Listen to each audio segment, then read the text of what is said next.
السلام علیکم ورحمۃ اللہ تعالی وبرکاتہ۔ الصلاۃ والسلام علیک یا رسول اللہ صلی اللہ تعالی علیہ وسلم۔ اللہم افتح علینا حکمتک وانشر علینا رحمتک یا ذا الجلال والاکرام۔ الحمدللہ، ہم نے شروع میں پڑھا تھا کہ کلمہ کی قسمیں اور اس کی تقسیمات کے متعلق، تو کلمہ کی تقسیم کیے تھے اسم، فعل، حرف۔ اسم کی بحث ہم الحمدللہ مکمل پڑھ چکے۔ اسم کی تمام تر تقسیمات، ان کے اعراب کیا ہوتے ہیں۔ اب ہم پڑھیں گے فعل کی بحث۔ آج سے ہم انشاءاللہ فعل کی بحث شروع کریں گے اور اس کے بعد حرف کی۔ تو فعل کی تعریف آپ نے پڑھا تھا کہ جو زمانے پر دلالت کرے۔ اب زمانے تین طریقے کے ہوتے ہیں: ماضی، حال، مستقبل۔ تو اب شروع میں ہمیں بتائیں گے کہ فعل کی کتنی قسمیں ہیں، کیا کیا اس کی اقسام ہیں، پھر دھیرے دھیرے اس کی پوری مکمل تفصیلات وضاحت کے ساتھ کرتے جائیں گے۔ تو اولاً بتا رہے کہ فعل کی اقسام۔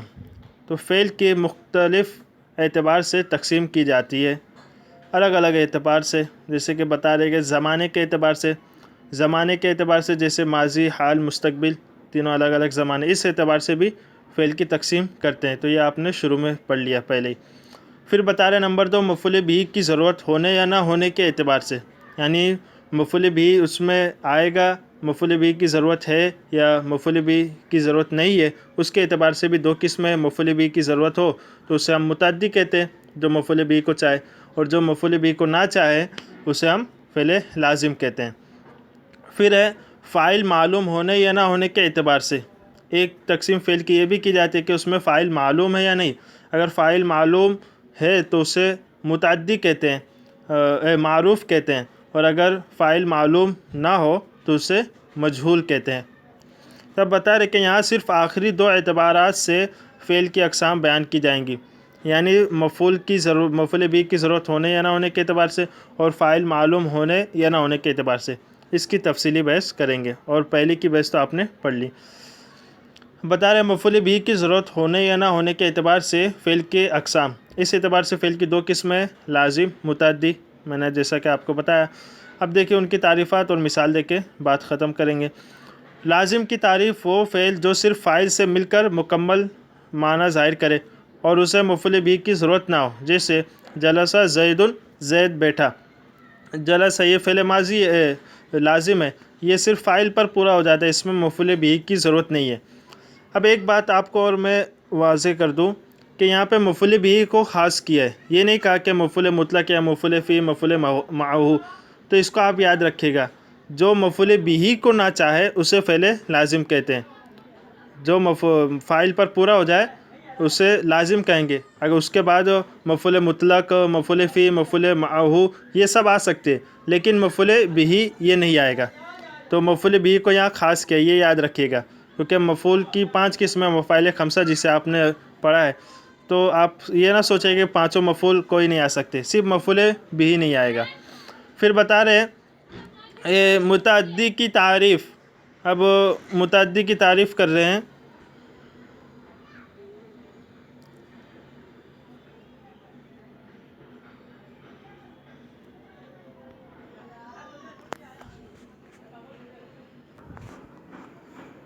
متعدی کی تعریف وہ جو صرف فاعل سے مل کر مکمل معنی ظاہر نہ کرے بلکہ اسے مفعول بھی کی بھی ضرورت ہو، جیسے ضرب زید طفلہ، زید نے اپنے بچے کو پیٹا یعنی مارا۔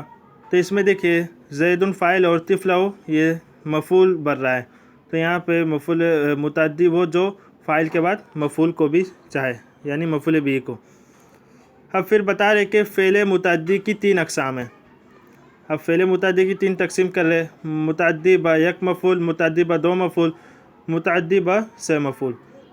با یک یعنی ایک مفعول جو چاہے، با 2 یعنی 2 مفعول چاہے، اور تیسرا 3 مفعول چاہے۔ اب ان کو مثالوں کے ساتھ واضح کریں گے۔ متعدی با یک مفعول وہ فعل ہے جو صرف ایک مفعول بھی چاہتا ہے، جیسے اکرمت زیدن، میں نے زید کی تعظیم کی۔ تو اس میں صرف اکرم تو یہ ایسا فعل ہے جو ایک مفعول کو چاہ رہا ہے، تو اسے متعدی با یک مفعول کہیں گے۔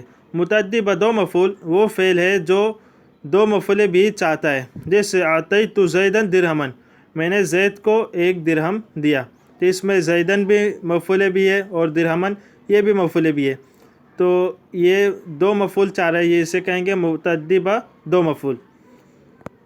پھر ہے متعدی با سے مفعول، وہ فعل ہے جو تین مفعول بھی چاہتا ہے، جیسے ارى اللہ المؤمن الجنت مثواہ، اللہ تعالیٰ نے مومن کو جنت میں اس کا ٹھکانہ دکھایا، تو اس میں مومنہ یہ بھی مفعول ہے، جنت یہ بھی مفعول ہے، اور مثواہ یہ بھی مفعول ہے، تو یہاں تین مفعول ہے، اس لیے اسے کہیں گے متعدی با سے مفعول۔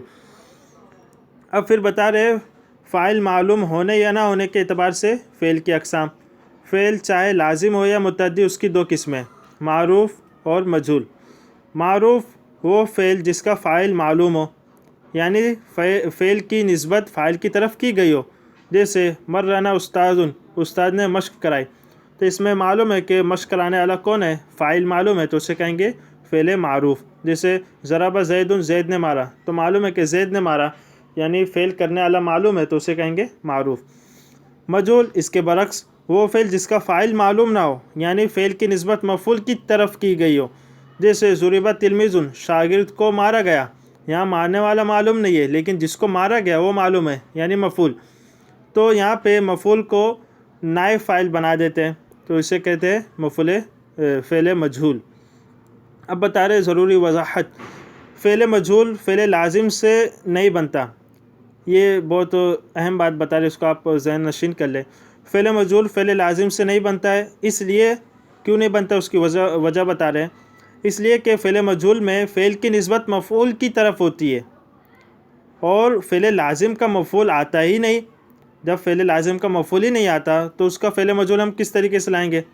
لیکن ایک ضابطہ بتا رہے ہیں، البتہ اگر فعل لازم سے فعل مجہول بنانا ہو، اگر بنانا چاہے تو اس کا کیا طریقہ ہے، تو فعل مجہول کو ذکر کر کے اس کے بعد ایسا اسم ذکر کر دیا جاتا ہے جس پر حرف جر با داخل ہو، حرف جر با داخل ہو، جیسے کریمہ بزیدن، زید کی تعظیم کی گئی، یعنی ترکیب میں اب یہ بزیدن، اس کو با حرف جار اور زیدن مجرور، جار مجرور سے مل کر ظرف لغو بنائیں گے، تو حقیقت میں تو وہی مفعول ہے، لیکن ترکیب نحوی میں اس طریقے سے کر دیتے، اس کو ہم با حرف جر کے ذریعے لاتے ہیں۔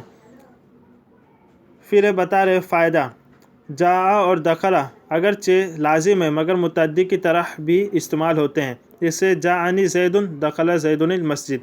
اب دیکھیے اس کے بھی متعلق بہت لوگ سوال کرتے ہیں کہ جاء ہے اور دخل ہے، جیسے مثال میں ہے جاءنی زید، اور جاء فعل لازم ہے، لغت میں آپ دیکھیں کہیں بھی فعل لازم ملے گا، پھر بھی اس کا مفعول کیا ترکیب کیا ہے، جاءنی زید، جاء فعل نون وقع یا ضمیر متکلم مفعول بھی، اور زید فاعل، تو لازم کا مفعول کہاں سے آ گیا؟